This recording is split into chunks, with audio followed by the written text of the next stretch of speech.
I would go to the village hall and they'd tell me I was the only one complaining.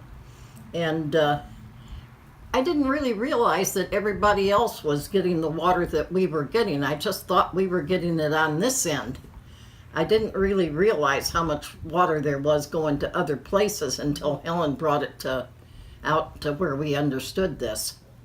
And then, of course, she formed this Floodlothian Five, which was how we got started. And then we started in Helen's garage. We had the meetings there, and it was quite an uphill climb.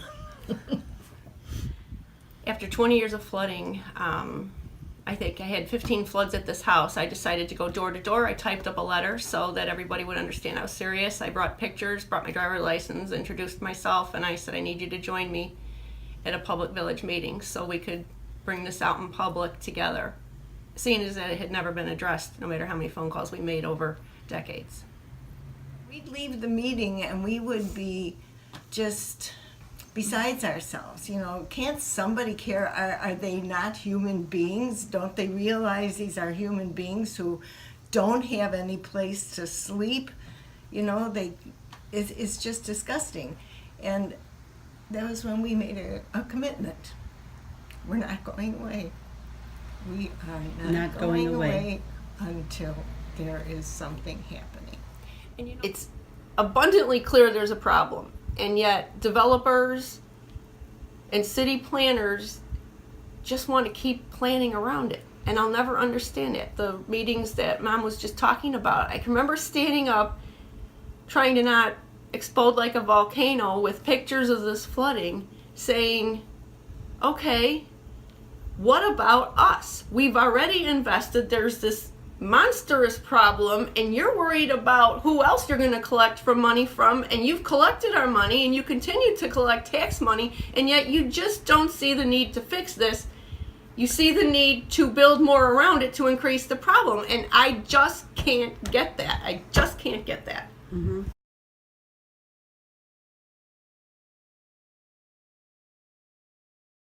When we made the commitment that we were going to do something about this, then we'd just remind each other. We would go to the meetings and get beat up again. I mean, this was my favorite thing that the mayor said.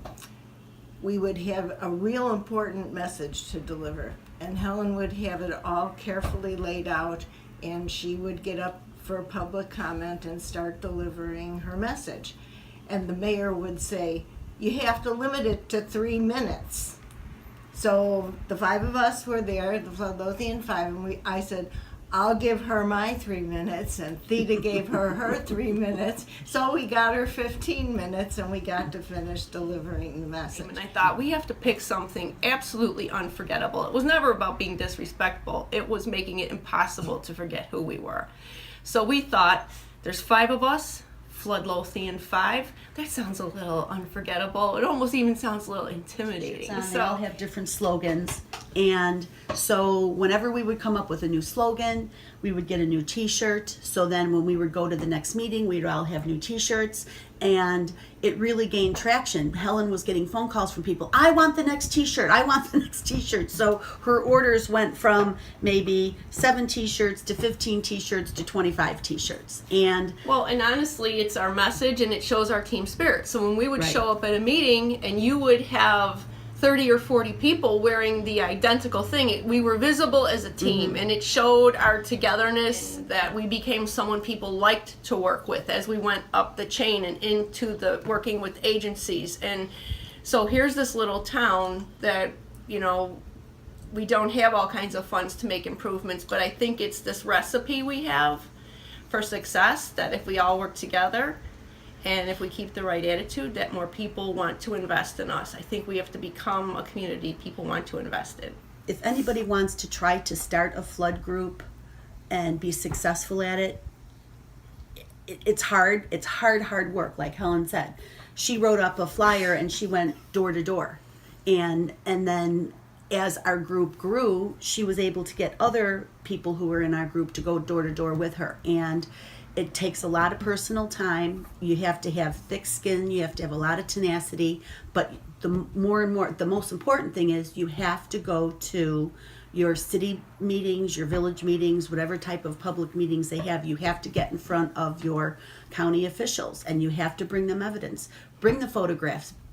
Bring chunks of your moldy drywall. Bring your warped, front door with you. Bring them the evidence to show that this water is no joke.